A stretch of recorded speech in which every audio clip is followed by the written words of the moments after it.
T-minus 30 seconds.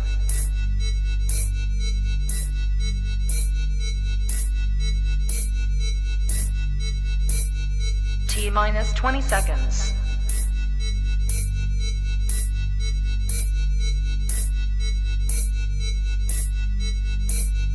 10, 9, 8, 7, 6, 5, 4, 3, 2, 1, 0.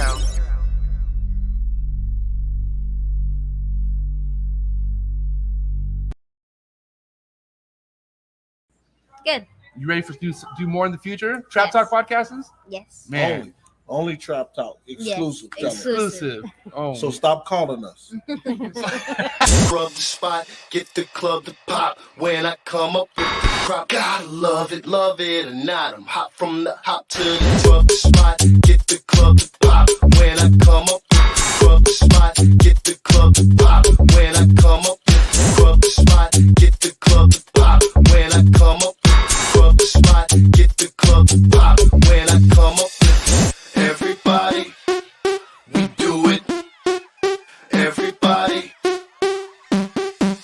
we do it.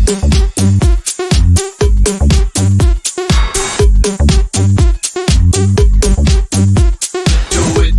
Do it. Do it.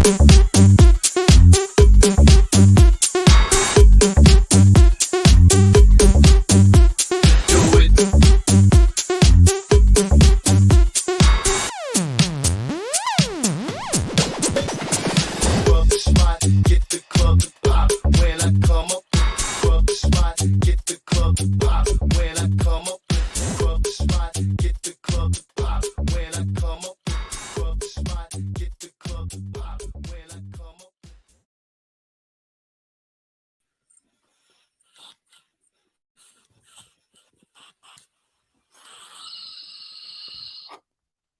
Well.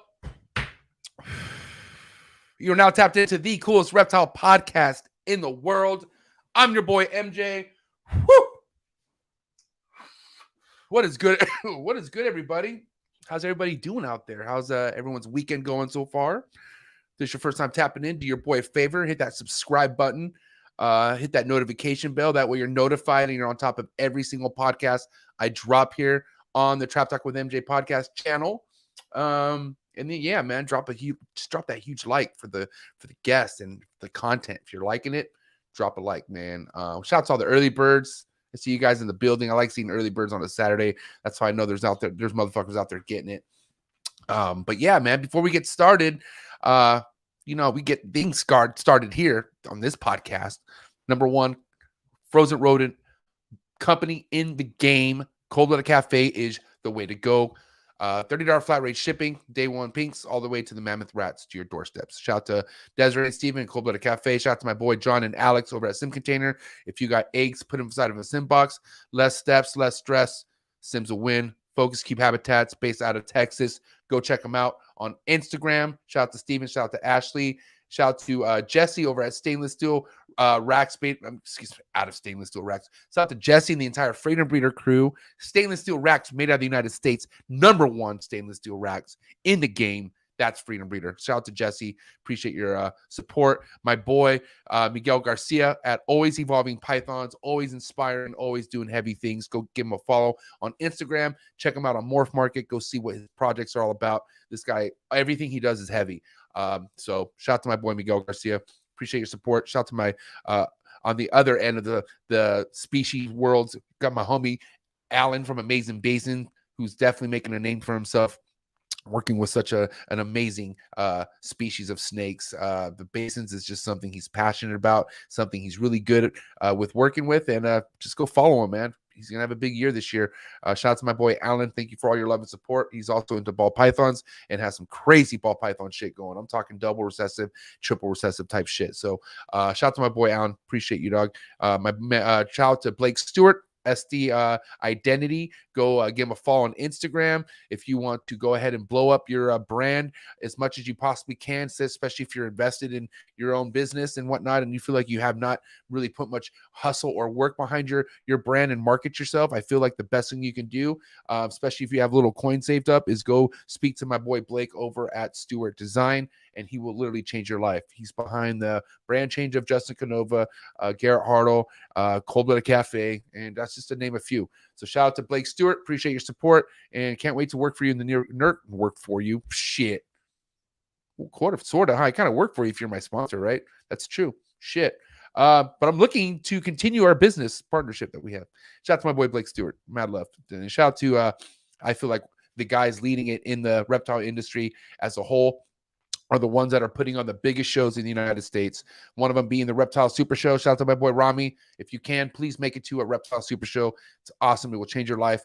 And then that being said, so will the NARBC. NARBC shows amazing to go to. You never know who you're going to run into. People who've been in this game since the beginning go to NARBCs. And yeah, shout out to anyone who supports these two shows. And then shout out to Bob Ashley, of course, and Brian Potter. Much love and respect to those two. And then shout out to Phil Goss for everything that he's doing with US ARC. Guys, please go down to the link below. Read up on how you can help us fight for these animal rights. Shout out to anyone who supports US ARC.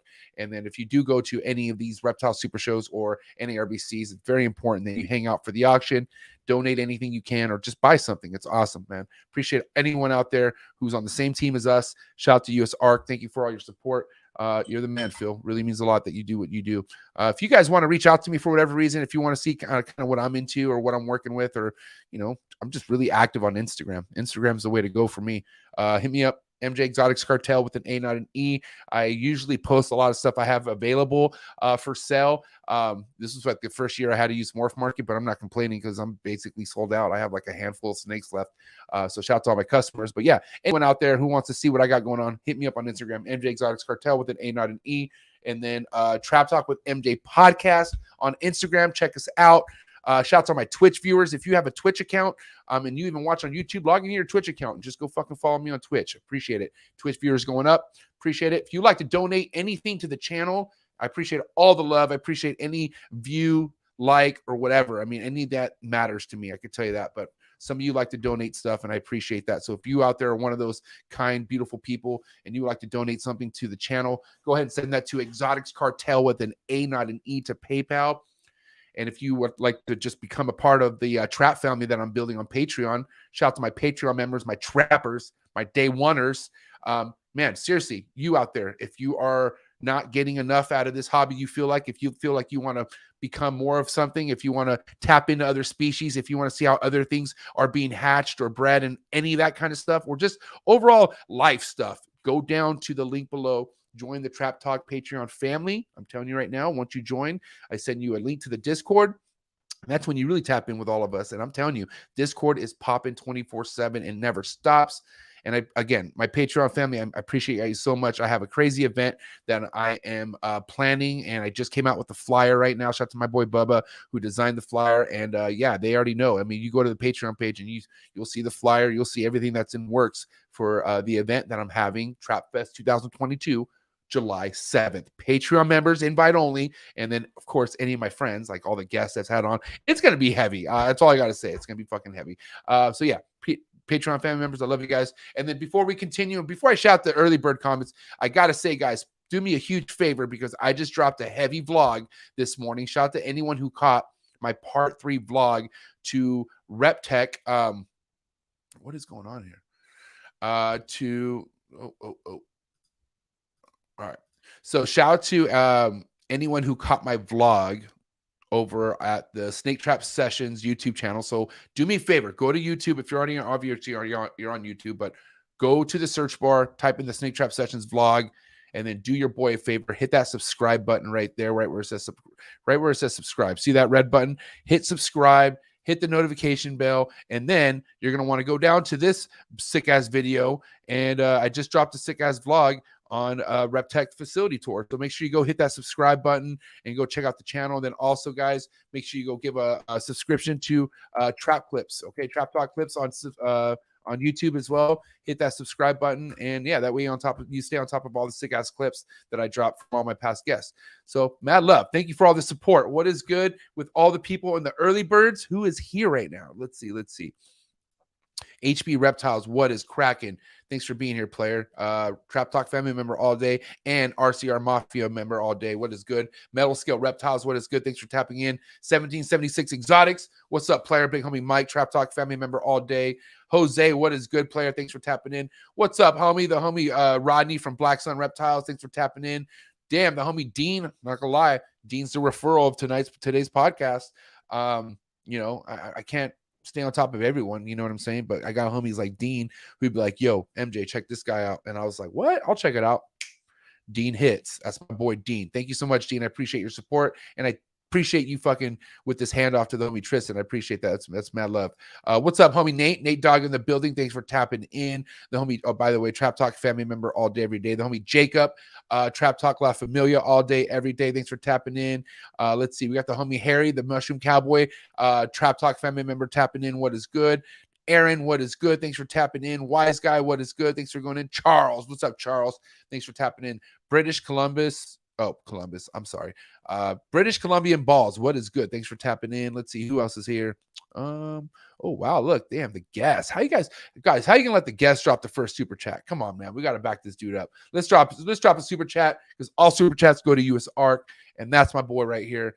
Thank you so much, Tristan, for already showing the love right there. Chantel, what is good? Thanks for tapping in. Trap Talk family member all day, every day. The homie John, what is good? John Underworld Exotics, Trap Talk family member all day, every day. I met this fool at Tinley, really nice guy.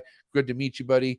Morph Wizards, what is good? Thanks for tapping in. Genetic, what? The homie fucking Foster in the building? What? That's the homie right here. I always know it's going to be a good show when Foster's in the building. Thanks for tapping in, Foster. John, what is good? Thanks for tapping in. Let's see. Let's do one more. Oh, wait. That's all. Wait. All right. Right here. Creative Scales, what is good? Thanks for tapping in. All right, man. I feel like it's been a long time.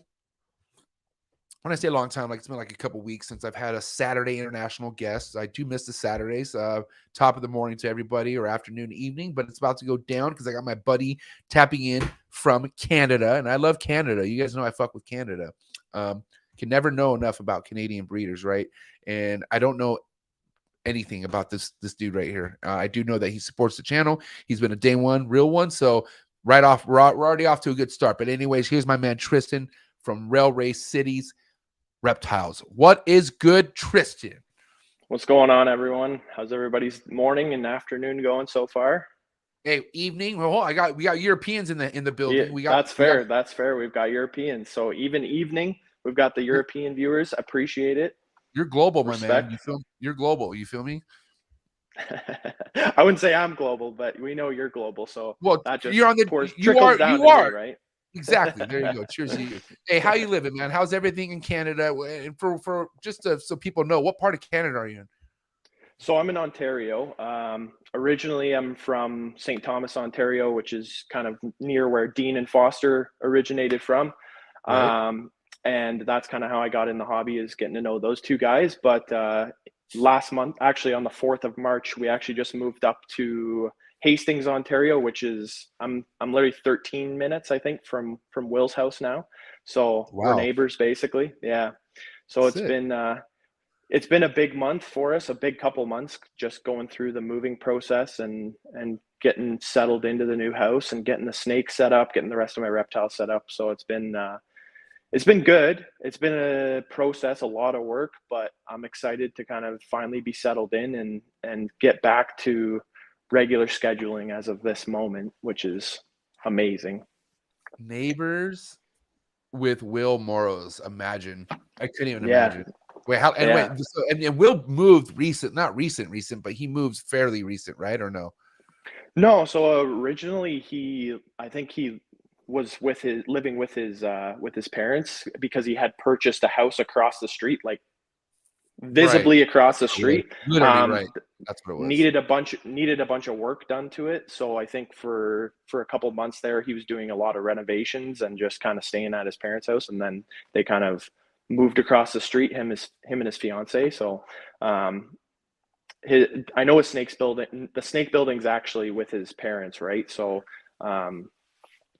it's a walk out the backyard and he's basically at the snake shop, which is awesome. Like that's the dream, right? I get excited just hanging out with him at shows. I can imagine living on the fucking same street with him. I mean, that's Yeah. a powerful friend to have. You know what I'm saying? And I'm sure you bring just as much to the table as far as like, you know, just being able to have the. I mean, let me ask you this before we get into things. Do you help him out with this collection at all? Like, are you kind of like, you know, there to help him, or are you just like just a homie and you come over every time to time? What's the exact relationship here? Yeah, so as of right now, I'm just a homie. Like he's got Cool. Adam with him. I don't know if he's ever talked Adam, about. yes, He's obviously talked Adam. about Adam. Adam's Yes, a great yes, guy. yes. That's Adam. That's his number one man. Right. I respect Adam. He was a huge help to me with my move. Actually, I had a couple females that were in the process of laying the day that we moved. So Adam took it on himself to offer up his incubator for me to incubate the eggs while I kind of got my reptile shop situated and up and running. So everything's over at his house in terms of eggs right now for me, but just a huge shout out to him because he's been a solid homie throughout the entire process, and I can truly say that I appreciate everything he's done for me so far. Yeah, man. Great guy. Will's the so here's the thing, like there's so many people who've made it in this industry as far as like the people, like the way people like them because they're like either really nice or like, you know, they're just like very, you know, and like Justin Kabelka is a good example. Like the guy's very approachable and just a nice guy. Now Will's very approachable too, right? But Will tell you how it is. He does not give two shits about your most definitely. And that's my kind. Like I appreciate how Justin could carry himself and be nice to people and like, you know, not lose his shit on people that he needs to lose his shit on. But like, I also like somebody who just kind of keeps it fucking straight, like straight to how they are. You know? Yeah. And no, exactly. I know Will's just that guy, you know, and I love that about Will because I feel Will's like, just because, you know, his age just determines like his legacy, what it's going to be in the next 10, 20 years. Like when he's actually like an old head, like I can't imagine where that guy's going to be. It's unimaginable. I feel like it's going to literally be a whole nother ball game, literally a whole nother ball game. But that's what makes me exciting. And that's why I feel like I'm happy that you're even close to somebody like Will. That's like being close to Justin or, you know, I'm close to Miguel, but fuck, the guy's so busy. I never see him. You know what I mean? So, but I got to say, that's awesome that you have that. So let's kind of tap in a little bit about what you got going on, Tristan. How long have you really been associated with being a brand and you know, carrying yourself as a business? Because you go by Railway Reptile City. So when did you make this? Yeah, so basically I started with ball pythons in 2018. I bought a pair of imported Voimar panther chameleons straight from Madagascar. Wouldn't recommend doing that by any means, but you know, young and stupid, make those decisions. And I bred those for a couple of years. That was a great experience, but I actually, going into the local pet store that Dean runs, Southwest Pet, I got to know him pretty well. He kind of pushed me towards getting into ball pythons. I bought my first ball python early 2018. And then from there, I'd say probably late 2018, kind of came up with the Railway City Reptiles like label. We kind of set things up. I wouldn't say we're an official business yet. Like we're kind of in the process of that this year. We're going to go incorporate this year because we're probably going to have a half decent year. We're going to make a bit of money. So in terms of clutches and whatnot, last year was our first season, 4 clutches, nothing crazy, had a few nice hatchlings, but I pretty much just sold everything just to keep up with, you know, the cost of feeding and the cost of upgrading your collection. You know, you make stuff that maybe, you know, you could hold back, but you could also, there's nothing wrong with selling those animals and then reinvesting in a new project that you're interested in. And that's kind of what I did last year.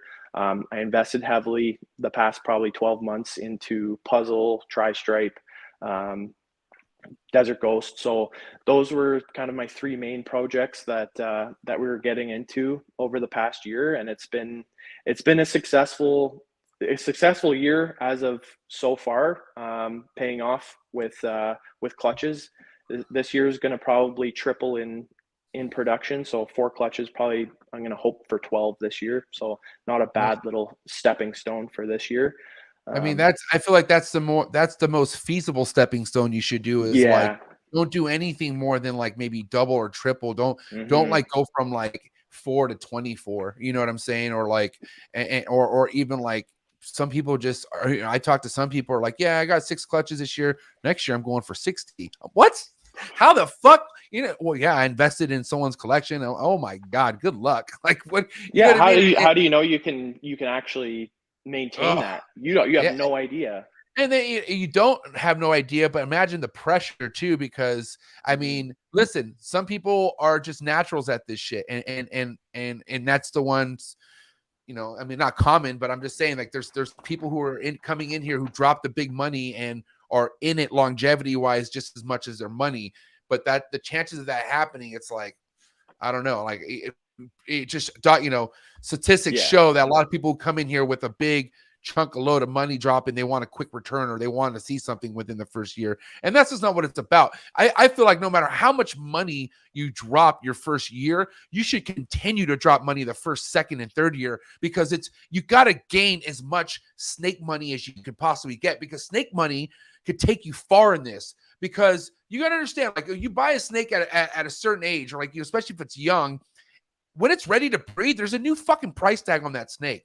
That's a more expensive snake. So if you have a lot of those, you know what I'm saying? You got to just stack your shit, your foundation where it makes sense to where even if you need to sell it, you'll make fucking good money, or you could trade it for something else. This is a hustle, bro. Like a lot of people don't get this. Like they feel like, oh, well, you shouldn't resell a snake, or we'll just hold on to it. What the fuck? If it's not going to, if it has no business being in your rack, why are you sitting there just fucking, oh, look at my pet? I mean, unless you want that, then that's fine. But I don't have time for that shit. You know what I'm saying? Like I'm not here to raise and feed something that eventually is not going to be a part of the game plan. You know, it's like sitting somebody on the bench that's never going to play. Like, why would you have that? Like, you know what I'm saying? And so go ahead. Yeah. To add to that, like time is money, space is money, space, upkeep is money, you know, feeding is money. These are things that you're putting money into an animal. If you're not going to see a return off that animal, like if you're okay with that, by all means, keep the animal. But if you're in this and you want to have a business mindset, you got to know what's costing you money at the end of the day and what's giving you a return. And you got to act quick on it. You don't just fucking like, you don't just sit there and think on it for months and like, oh, because you know how many people like, and not to say that they're lazy, but they're lazy on action. Like they're lazy on just doing it. Like I've talked to so many people and they go, yeah, you know, I should have done that. And then like, here we go a year later and they haven't done it. And it's like, dude, fucking do it already. Like, here's the one thing, you want to know one thing that people hit me up all the time asking me to help them with. And at this point, I'm just like, I don't know what to tell you, is a lot of people ask me to help them start a Patreon page. And I tell them, I'm like, dude, for one thing, I started a Patreon page without even expecting to get anybody. Like I really didn't. I was like, and I was okay with having like 5 people. I wasn't going to like cancel it. All I wanted was something where I could go ahead and dedicate special content, have special one-on-ones, which I do. I have all these Zoom calls and I have all these, I basically put mad work into the Patreon page. My Patreon members know I don't fucking just have it and I just, you know, all right, here, I'm going to post up. No, I'm very, very active with my Patreon members. I'm talking about probably 90% more active with my Patreon members than the fucking regular Instagram follower. I'm very not sociable. No disrespect, but I have people who pay me for my attention and I'm going to give them all my energy and all my attention. But people come to me saying, well, you know, I tell them like, look, I post stuff, I do this, and then I let them know like I'm very like on top of it. And a lot of them don't want to be that in tune. They go, well, I just want to post special content. I'm like, okay, that's fine. Like that. I'm just telling you what I do and the value you need to give to your Patreon members. And like 5 out of 10 times they don't even make a Patreon account because it does take work. It's a lot of fucking work. It's like starting a YouTube account. Like people think getting a YouTube channel is going to get you like how you could get followers on Instagram. Bro, people make it really hard on themselves to subscribe. Some people just rather not subscribe because they're haters. Some people actually don't know how to subscribe. Shout out to Derek DeMeyer, fucking Tim Bailey. There's a handful of OGs who are like, MJ, I love your channel. How can I know more? Like when it's happening, I'm like, you're not subscribed? I think I'm subscribed. I literally grabbed all their phones and I was like, subscribed. And they were so stoked. So, it's just like, this shit's a grind, Tristan. You feel me? It is. Honestly, whether it's you have to whether treat it's it like Patreon or not, like it's a grind. Like, and I feel like you need to be bringing something unique to the table when you start a Patreon. Like I would have no interest at this point in time. I don't have the depth of knowledge. I don't have the animals. I don't have I have a good, a good base of a collection, but at the same time, you look at Will's Patreon. I'm not a Patreon member of yours, but I'm sure you give your time, your attention, your efforts to your Patreon, and you're bringing them something. You're bringing them consistently good content on a regular basis, multiple times a week. Like I see that just not to your YouTube. So I can only imagine what you provide to your Patreon members on a daily basis. Right. The same thing goes for, I'm sure, Justin's Patreon or Miguel's Patreon. Yeah. They provide value. They kill it. Right? Those guys inspire me to do my Patreon. Like, you don't understand. Like, most definitely. I've never had Justin teach me how to do Patreon, or Miguel, or even Billy. I saw what they did, and I saw how they were keeping their Patreon people in tune. And that's why I was like, that's what I need to do. Like, I'm not, and I'm not saying I have all this experience. The only thing I really bring to the table is everything I gained off of this. And a lot of people want extra shit about this. And that's what we do on the side. Like some people want to go deeper into the podcast, and that's exactly what the Patreon page is all about. But people like Will's, like that's talking about an investment. I talk about this all the time, Tristan, because people come in here not with the best people set of skills. They don't know how to introduce themselves. They're just awkward that too, or they just don't know how to just like, all right, here, like break the ice. The best way to do that sometimes is by joining a Patreon page, like a good community. Like, I see people. I know when I have a Will Patreon member on the show, because I see all these fucking RCR Mafia fucking hashtags. And normally, if Will wasn't my boy, I'd be like, yo, fuck that Mafia shit. This is Trap Talk. But I'm affiliated with Will. We're the same family, so I'm cool with that. Most you can definitely. hashtag RCR. We're the same chapter. We're good. That's my boy. I love Will. But honestly, Will is, I've said this plenty of times on my podcast, bro. This guy is going to be the one. I mean, I don't know. I mean, everyone, people look at Justin, like he's so far ahead. I mean, Justin's far ahead in his own planet, but I feel like Will's like on a rocket ship heading to his own little planet as well. And he's going to be on there, and everyone's going to be like, where's Will? And he's going to be like dropping the craziest heat. Because think about the holdbacks that he just keeps for years and years and years and years. Dude, it's nuts. I mean, Justin Kabelka's legacy goes back to 03, 02 out of college, right? And Will started in 2010. So technically, Justin does have 8 to 10 years on Will. You see what I'm saying? Mm-hmm. So wait till that just catches up is all I'm saying. Like I have high hopes for Will. Sorry, Will, I'm giving you mad reach around. Where is Will? What the fuck? Can someone get Will over here? He said he was listening, so he might be in. He might be in here. He said he was going to listen in, but they're cleaning. Him and Adam are cleaning snakes right now, so I know that.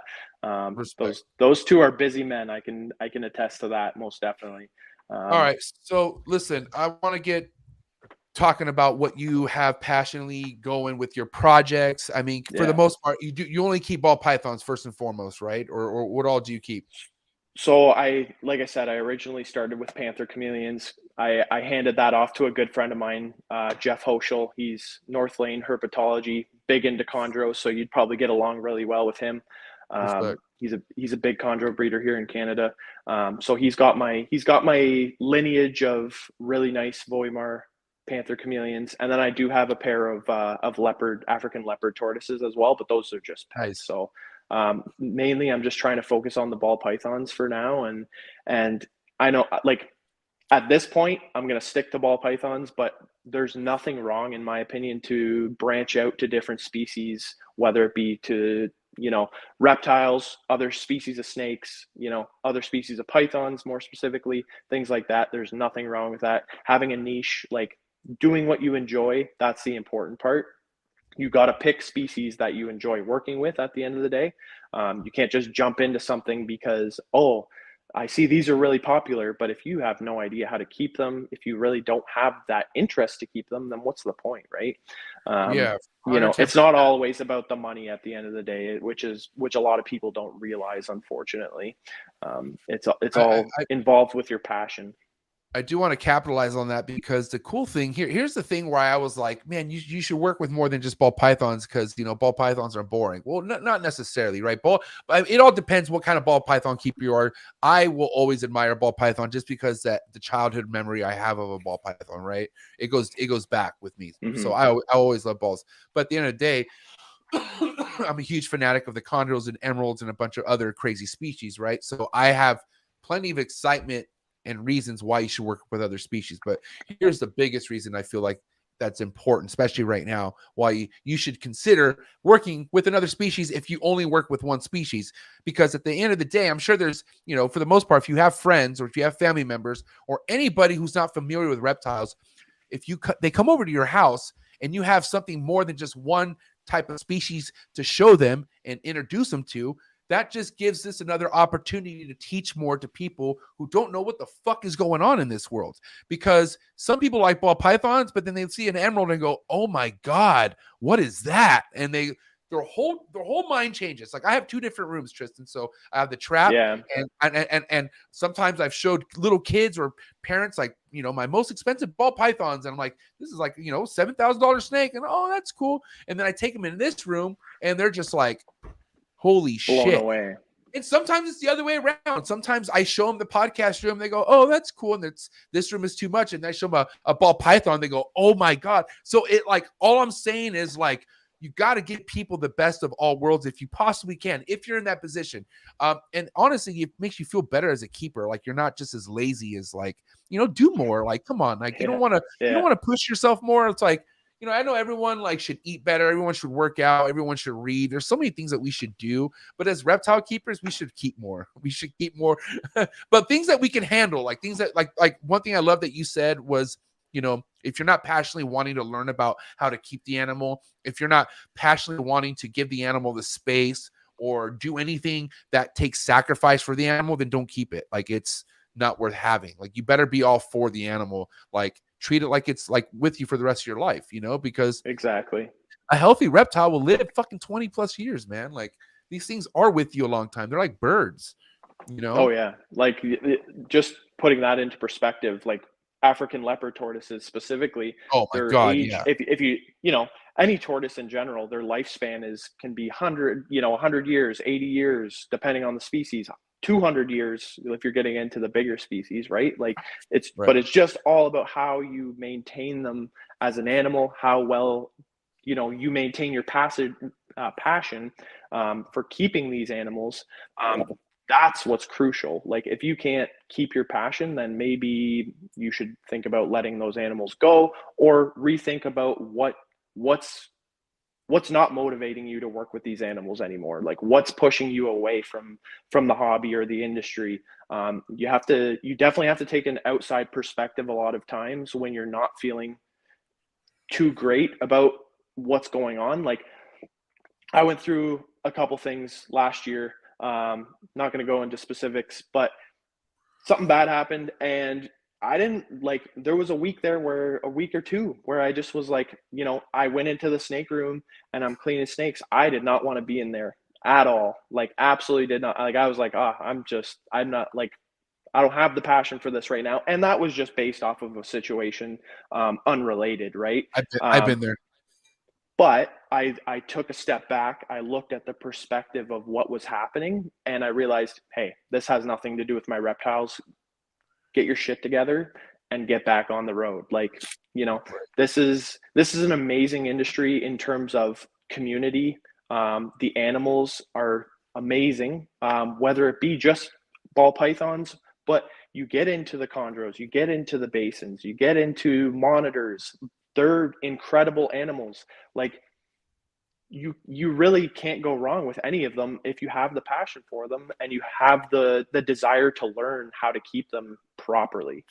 I was going to actually talk about Will again, and look, he's in the house. My boy, Will. Hey. in the building.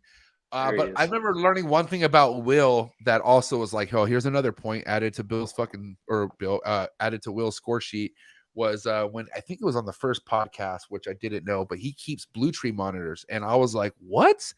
And he was like, so just DL about it. But like, that's like his like, he loves that. Like, and Will likes other shit too. Like Will's known for ball pythons, and he keeps that, like, make sure that that's what he is known for. But on the other side, he has other interests, you know, and I'm sure, I don't know what kind of monitor keeper he is, but I can only imagine he's a good keeper at it. And, you know, I hope people like Will get into more species and start to expose some of it, because it's only going to, you know, it's going to trickle down to other people who follow him and get them to want to get into other shit. Cause I'm telling you, know, and shout out to Will Morris for being here. I appreciate you, big dog. And, yeah, man, thank you for inspiring a lot of us.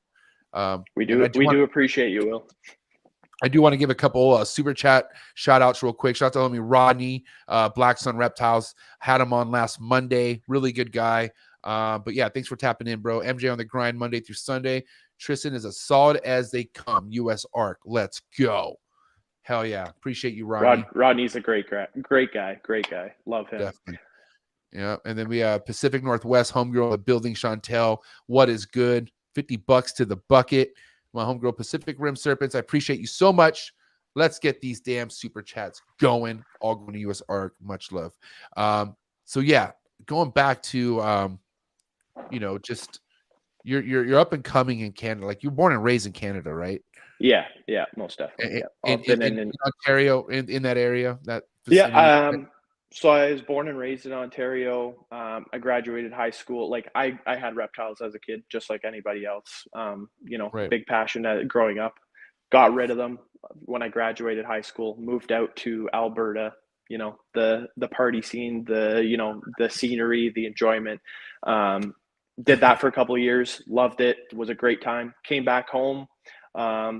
Went to school, so I'm actually just finishing my bachelor's of commerce right now this year. Nice.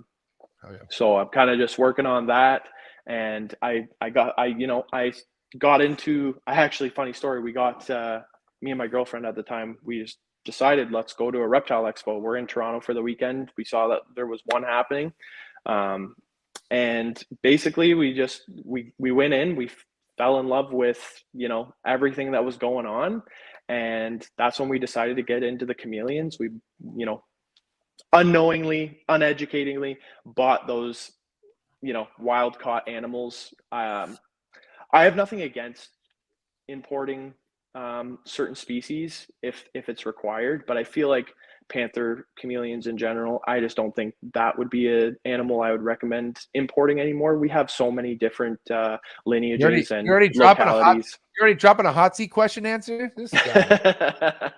Yeah. So yeah, that's good. Hey, I'll give you a different answer when it comes to the hot seat. But this is one species where I find there's so many captive bred animals available. They lay high number of egg clutches. There just isn't the need to import these anymore, in my opinion. And I made the mistake of buying those imports. I made a lot of captive bred F1 generations that I sold off to a lot of happy reptile keepers. And you know, that was an amazing experience. But then from there, you know, going into the pet store to, you know, get your weekly crickets, you start talking to Dean. You've spoken with Dean. He's a great guy to talk to. You know, he just gets on your good side right away, all the time. And, you know, he pushed me towards the ball pythons. He really did. I can, you know, thank him fully for where I am today with my collection. He's been a day one supporter of my business, of my collection.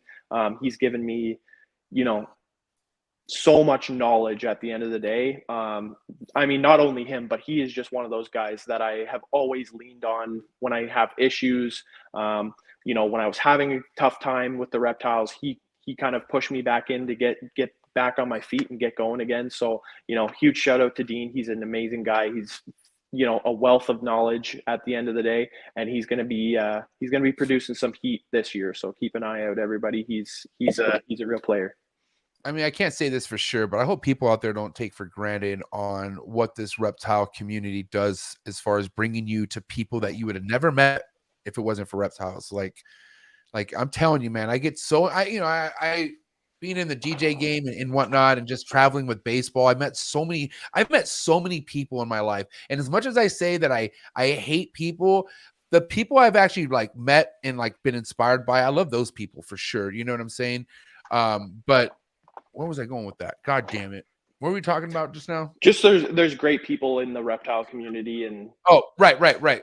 Okay. But then, you just, throughout life, you meet so many different kinds of people, but I've never been grasped and inspired by the people that I've met in the reptile hobby, just because they've helped me out and they were there for me and given me information and just done stuff. I mean, I've had Miguel send me snakes, like just send me snakes. Like what's like, and like back in the day would do stuff like that for me. And I just, when I was really down and bad, like the first 2 years in this, I was really broke. Like I wanted to stay in it. There was times where my wife would tell me, yo, you should probably sell some of your snakes. And I fought her against it like a couple times because money was that bad. And I had people fucking there for me. You know what I'm saying? So I'll never forget that. Like this, like I'm telling you, man. And that's why I literally tell the people I still have in this game that I still call like one of my friends or best friends. I say I love them because I do love them. They're like brothers, or even sisters to me. Desiree is a female, and she's done so many things for me, and I call her like my, she's like my sister. So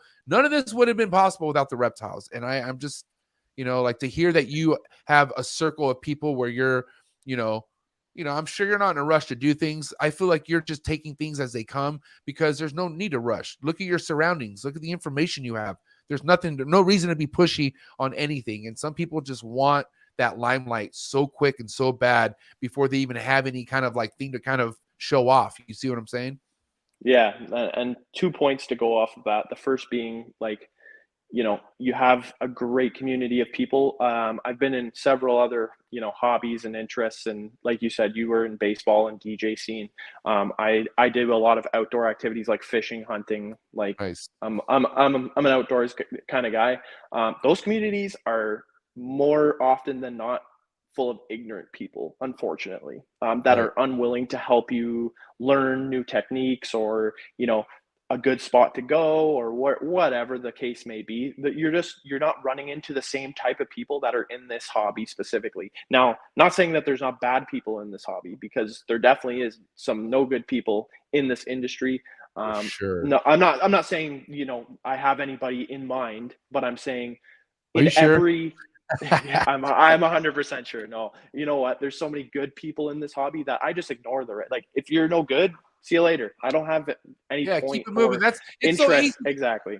It's so easy to either unfollow or just like, if you don't want to go that far, just mute the motherfucker and just don't be associated. Don't associate yourself with them, and I don't, bro, you don't think, I just don't care if that's how you feel about a certain way. I mean, just express it. Don't be fake. I can't, I feel like being fake and putting on persona is what makes somebody die quicker in life. I really do, because you got to think you're really acting and putting on energy. You're putting on a fucking persona every day. That must be draining. That must be emotionally draining. You know what I'm saying? To like lay in your bed and be like, fuck, I can't be myself. Like I can only be myself when the camera's off, like imagine what a life. No, thank you. No, thank good. you. Like one thing I try to go ahead. One thing I try to be is as transparent as possible with as many people as I possibly can when they try to, communicate with me in different forms, whether that be, providing information or asking for information. Like, yeah, I don't know how to do this. Like, can you please provide me with further insight so that, I can better myself at the same time, while, trying to build a relationship with that person at the same time. And, you're always going to end up in a better position when you do these types of things, when you try to be transparent and when you try to build solid relationships with the people within your community. Yeah. And my biggest, I would say, pro to being transparent, because there are some cons too. Like, I mean, there's, I don't want to say relationships I've ruined, but there's times where I was just so myself that it pushed other things away, and that's fine. That's just how life is, but I would say the biggest pro though to being transparent is it lets other people know that you're fucking aware of shit and you're not an idiot, and it literally steers those people away, because there's always people out there that are trying to fucking come up. I'm not joking.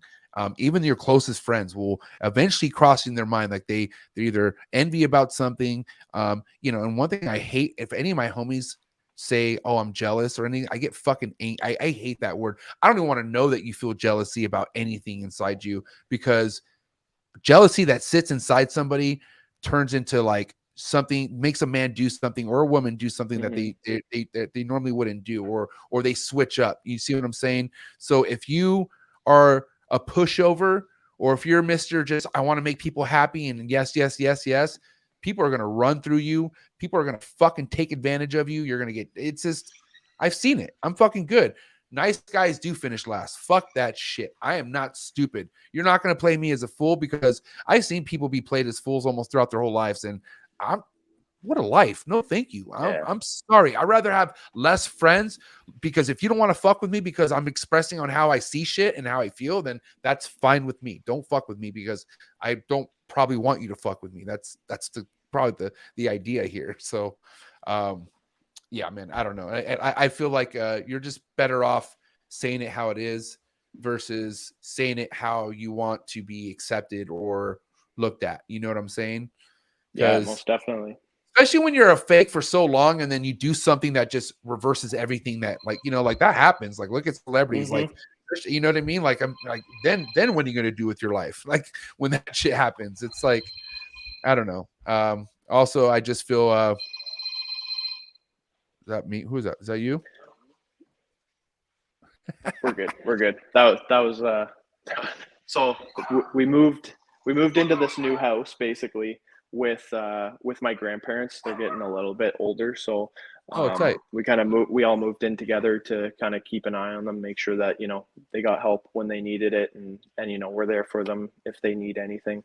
You have a lot of property like Will, I'm assuming. Yeah, not as much as Will, but we've got about 13 acres of property. Wow, that's a lot. It's mostly forest and trees and whatnot, but it's beautiful. Like, you just look out the back. I'm just looking right now. I'm just in the kitchen here, right.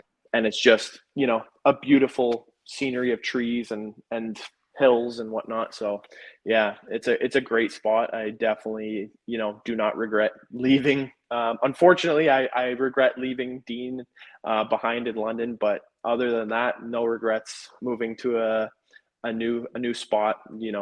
And I got the benefit of leaving one friend and coming to another close friend, right? Like, Will is someone I would consider to be a very close friend of mine, as well as Adam. They're both great dudes. You could say you upgraded. I can't say that. I'm just kidding, Dean. Dean's my boy. I'm kidding. Dean's cool as fuck. I love Dean.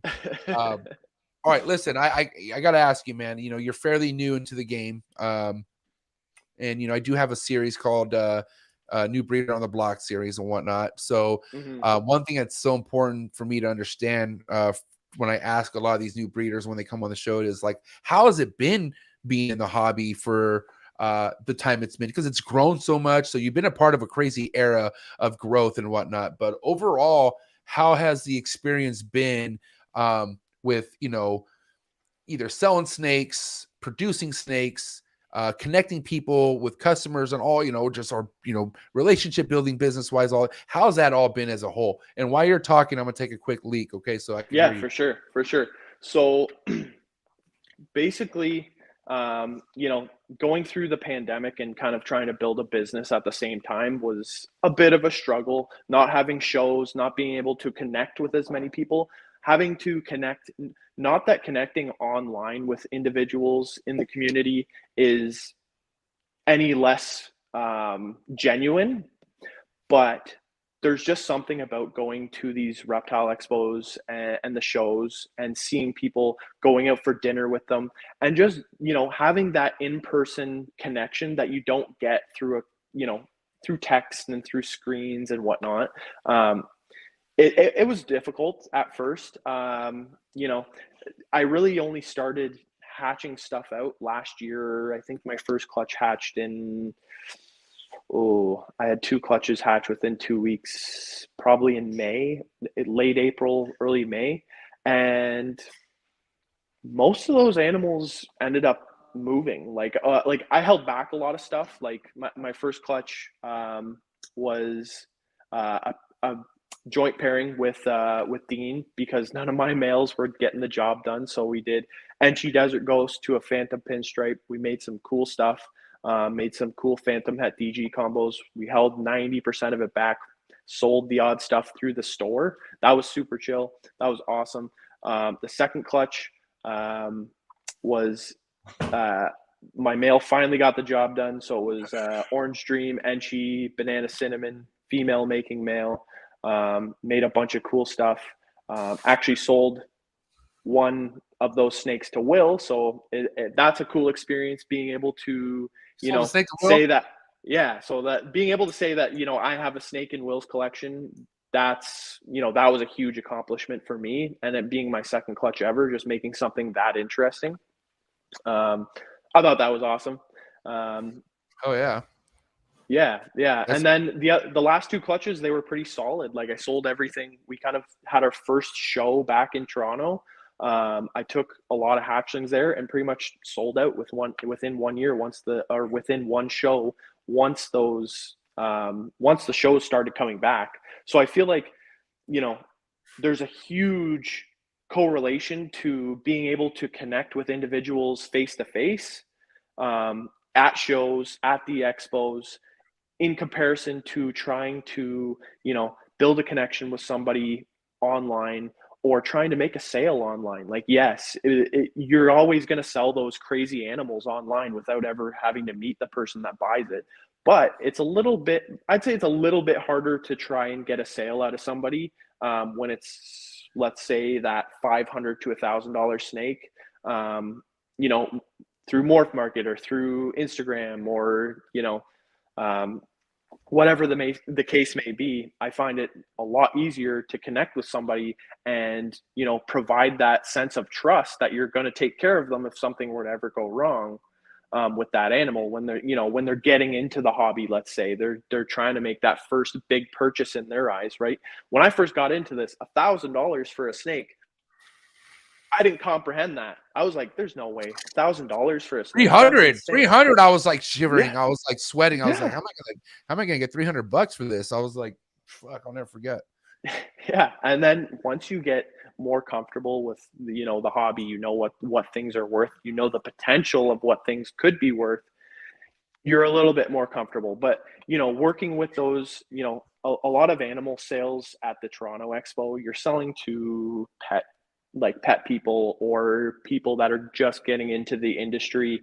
They're just starting to build a collection. So you got to really build those relationships with those people to make a solid sale, so that they're not questioning you after they walk out that door, questioning, did I just make a bad decision buying from this person? No, you want to make that person feel comfortable with you all the way through. You provide them with your social media, you provide them with, your phone number if you'd like. There's all these ways to go about it. And I just find that interpersonal connection that you get through shows is just really what drives our community in general. I feel like a lot of communities don't get that type of interaction with one another. And that's what creates a lot of problems, I think, because you might not be interpreting a person properly online. Is the sense that I get. You can get a sense of who a person actually is when you talk to them face to face. That's how I see it. At the end of the day, without the face to face, you can only go so far with building certain relationships in this hobby.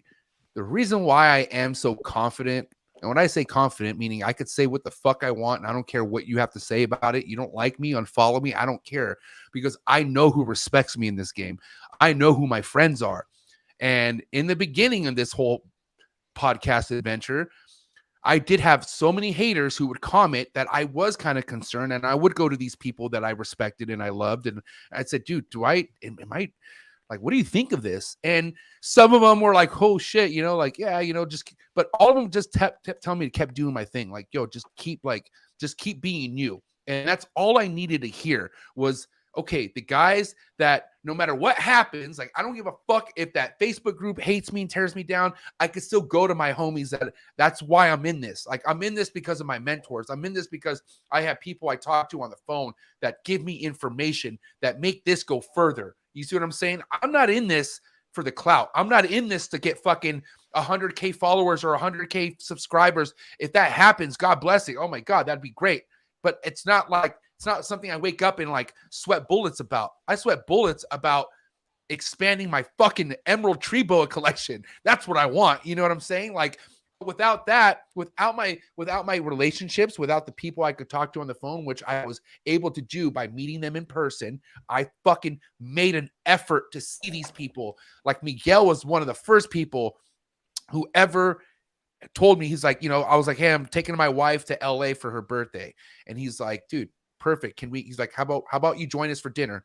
And I was like, and Miguel already knew. I was like, dude, Miguel was like balling, you know? And I was like, not that balling at all. I barely, not even a little bit, but I had about $1,000 or so to take my wife to LA for the weekend, right? And that's including the hotel stay money, right? With the hotel was like $600 anyways. So Miguel invites us out, and I tell, and Lily knows who Miguel's is because I talk about him all the time, but she's kind of like no clue about the reptile game. She's just like, okay, weirdo, like whatever.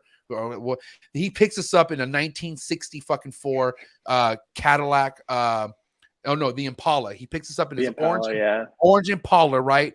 And he's like, hi, bumping Dre. And I'm like, dude, this is crazy. Swoops us up. We're driving through Beverly Hills, just bumping. We get fucking valeted in front of Mastro's. We hop out, and you know, Miguel is kind of taking the reins, like he's ordering food, and I'm just like, and I'm like, I don't expect him to fucking take care of me and my wife. Like I'm ready to take care of my own, you know. Even though I'm like, I saw the menu prices, bro. Mastro's, I don't know if you know what Mastro's is, but Mastro's is like probably one of the nicest restaurants you could dine at here in the West Coast. Like it's prime time, fucking like you're spending at least $150, $200 a person type shit, right? Anyways, at the end of the night, you know, this is after like 5 bottles of wine. I don't know how many fucking servings of lobster, mashed potatoes, and mac and cheese. Oh, I can't even tell you the dinner layout, the spread. All I know is like, I was like, I'm literally about to give this guy every dollar I have in my pocket for dinner. And I was nervous I wasn't going to be able to cover it. I was like, I don't know what to do. And he fucking paid for he came, he grabbed the bill, motherfucker cat pulled out cash, and I'm just sitting there like, what the, and I'm like, hey bro, and he's like, no, you're good. And I'm just like, you know, my shoulders just went like this. And yeah, I'll take that night to my grave. That's when I was like, this guy, bro, who is this guy? Like, I cannot believe he did this. And you know, that was just the start of the whole relationship with me and Miguel, and we're still boys to this day. You know, I know, like I said, he's doing this thing, he's busy, but we still talk on the phone. We're still fucking tied to shit. I will never ever forget the stuff that guy has told me and has done for me to get me where I'm at to today. So shout out to my boy Miguel Garcia. Love you, dog. Yeah, and you know what? I think, you know, you can see Will is cut from a similar cloth. I would super say similar. Super. Yeah. Just in Canada, he's a Canadian Miguel. That's it. He's just you know, different. Obviously, it was crazy. Will's been in this game longer than Miguel. You know what I'm saying? Like, and that's why I just feel like Will's on another planet of his own. Like he's like, you gotta understand the reason why. You want to know why I respected Will so much from the beginning is because one of the guys at the time that I looked up to the most was fucking talking nothing but good fucking props to this guy. You know who that guy was? Probably, I would assume Miguel, right? No, Ozzy. Oh, Ozzy. Yeah, Ozzy. Yeah, no, for sure. Ozzy boys. And Ozzy's not really anyone to like shout. Not that he doesn't shout people out, but he's not anyone to kind of like, you know, talk about somebody for so long. And this motherfucker was giving Will so much props on our first podcast. And I was like, dude, I didn't know Will was that tapped in. Like I had no clue Will was that tapped in. And that's what Will is. Will is tapped into all these big OG breeders who are some of the biggest in the name, or biggest in the game. You know what I mean? So I pay attention to stuff like that. And I feel like that's why, you know, after respecting him so much after that and getting to know Will more at shows, like, bro, I got to meet Will. Like, I have met Will. I am not hyped up over Will based off a fucking internet relationship.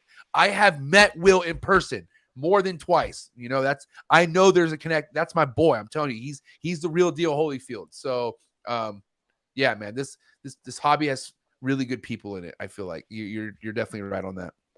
Yeah, it builds solid relationships. I can, attest to that 100 times over. I am very, very grateful at the end of the day of all the people that I've met. There's so many good Canadian breeders. Most of them, a good portion of them you've already had on here. Christian, great guy. Love Christian. I love Christian. That's my boy, and bro. Christian's another one, bro. Christian, like, here, dude, there was a sense where I was like, Canada is on. I was meeting all these legit Canadian breeders. Christian was definitely one of those breeders. After I had him on the show, I was like, dude, Canada, wow, what the fuck? Like, and Dean was also one of them. Dean, shout out to you. I'm not kidding. Having Dean on, shout to Foster. Foster's another one. You know what I'm saying? Like, what a solid fucking group of guys, bro. And then I will never leave out my boys, Sam and Khalil. Because I'll tell you right now, Khalil Altani, Sam Altani, they're like, I mean, on a closer friendship relationship with those guys I have, and I love those two right there, man. I'm telling you right now, my heart's big for Canada. I can tell you that right now. I've personally only met Sam once at an expo, but Khalil and I, like, we get along very well. I actually have a female over at his house right now. We're doing a pretty sick pairing. I would consider him a really good friend. Like, the great thing about this is I'm going to see all these guys tomorrow. So the fact that we're talking about them, we've got an expo tomorrow. So Will, Adam, and I are going to roll up and hit the Toronto Expo. So if any of you Ontario kids are in the area, hit up the expo tomorrow. Come say hi to us. We'll hit it up, maybe grab some dinner. We'll see what's happening. But yeah, there's so many good guys in this general area. There's so many good Canadians in general, but I can only genuinely attest to the ones that I've met in person. Now, the online presence, there's some great guys out west in terms of breeders, and you just genuinely good people. Big D, he's got a solid collection. I feel like you've spoken with him. Bro, I forgot about the homie Big D. That fool's a gangster. Bro, I like Big D, bro. Big D, bro. He's good stuff. Me about Big D Exotic. Somebody who it was one of my Patreon members put me on game, and if you're listening, please, I'll give you credit for it. But yeah, Big D, dude, you want to know the shitty thing? And Big D deserves another episode because I think it was during a Christmas party or something, but I had a really rough night the night before. Like, I didn't really sleep at all, and I was hammered. Like, let's just say hammered. Okay. I went into that podcast 9 a.m. hammered, just fucking. If you go back to that episode, I'm not proud of it. I'm not going to sit here and say, but I didn't want to cancel all the guys. I said, fuck it. If you're going to play, you're going to play hurt. And a lot of people said they liked it, but I was not there. I was literally on another planet. I was like not there. So I'd want to give the homie Big D another fucking, I want to give him another episode. He needs a round 2 because it was only like an hour and like 15, 20 minutes. And that guy could have easily been like 2-3 hours. Like, he knows his shit big time. Another hidden gem in Canada here is Phil Robinson, Royal Python. His collection, he reminds me of a snow leopard. Like, that dude, you don't see or hear from him like very, very often, but when you do, it's pretty wild. Like, he actually made my tri-stripe het clown, and Will has the double visual tri-stripe clown male that he made. That's a project I'm looking forward to. A lot of people are like iffy about it, but a thing with double recessive combinations for me, in my opinion anyways, is you can't look at the base form and say, oh, that's either going to be amazing or it's going to be garbage. Like, you can't say for sure what's going to happen until you start throwing those codoms in to see how these interactions actually work. Because if, for example, you take a leopard tri-stripe, that is probably one of the craziest tri-stripe combos you could possibly make. It's absolutely insane. Who has leopard those? Who's making those? Oh, leopard tri-stripe. I honestly, I can't even remember who made it. I have a photo in my camera roll, and it has been my sole inspiration on the tri-stripe project. Like, I'm trying to make some leopard het tri-stripes, possibly het clown, this year. I'm looking to make the double visual tri-stripe clown this year, so that's a goal of mine. I've got the Damn, clutch. you're not kidding, coming. bro. I just pulled them Yeah. up. Okay, hold on. Let me know if this is it. Yeah, pull it up, man. Let's see. This is crazy because I mean I've never seen this, and this is pretty wild, especially if you're into dark stuff. Is this any of this? So yeah, that's the tri-stripe. So This is a normal tri. This is a normal tri-stripe right here. That looks like a normal tri-stripe. Yeah. Okay. Do you see any leopard down here at all? I don't see the leopard. But I'm telling you, dude, like the leopard tri-stripe puts that thing to shame. I'm not even joking. Like it's no, because even I'm not gonna lie. I'm not gonna lie. Animal. Okay, here, watch. So here's another. I'm not gonna lie, because this is how I've seen tri-stripe, and this is no disrespect to anyone whatsoever. But for instance, I pulled up your boy Phil right now, right? And like I said, no disrespect whatsoever. Like this is what tri-stripe is right here, right? This is tri-stripe. Yep. So those are tri-stripe combos. I think I'm not impressed. I'm not impressed. Like I'm not.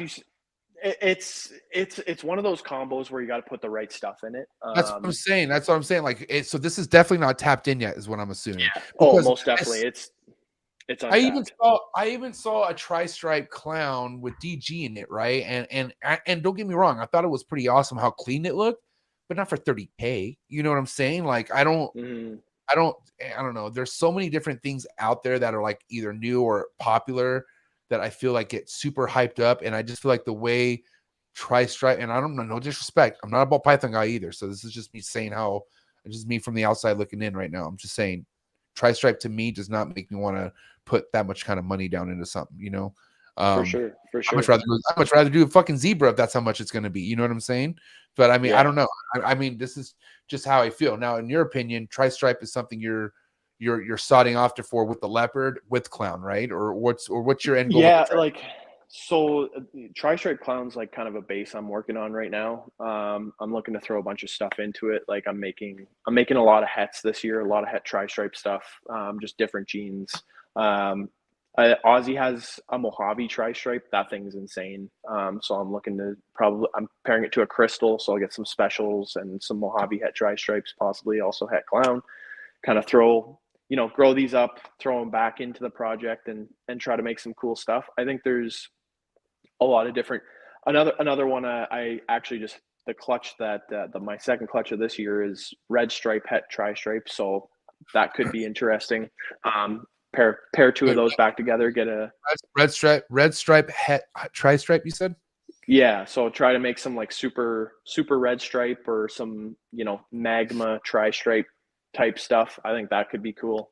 I'm just kind of like trying to find my own route. Like I'm not really the type of guy to, like, there are projects I'm following, don't get me wrong. Like I just invested fairly heavily into DG Puzzle. I bought 4 females in that project. So that's one I really am looking forward to, is the DG Puzzle stuff. Cause I don't know if you've seen the pastel orange dream desert ghost puzzle male that Will hatched out this year or last year, I guess. Did he post it? I believe so. Let's see. That's insane. So, that is just a base, like that's a 2 gene combo, but it's incredible. Like it is in person, it just puts the photos to shame. He also has that adult female that looks incredible at like 3,000 grams. That thing's insane too. DJ, which one did you say? What snake was it? It's a pastel OD DG puzzle. Let's see. God, dude, all his. If I'm not mistaken. Oh, every single thing he posts on there is pretty wild. You just I found it. Hell yeah! Damn, I'm good. I am good. All right. Shout out to Will and his wallet. I found his wallet at Tinley. That's major. Did you hear about that story? No, I did not. Yeah. He lost his wallet at the bar, losing his mind. I came back and found it for him. You're welcome. Oh, wait, that's not it. Hold on. My bad. All right. So this is the one I'm assuming. Pastel OD DG puzzle. That is it. God That damn. is it. This is, I can tell you, this is very impressive. Yeah, that was probably that was probably in the top 3 snakes that I saw last year, guaranteed. Hands, if not the best snake I saw hatched out last year, in my opinion, because that project is extremely untapped. There's maybe only a handful of double visuals out there, most of them just being base form Desert Ghost puzzles.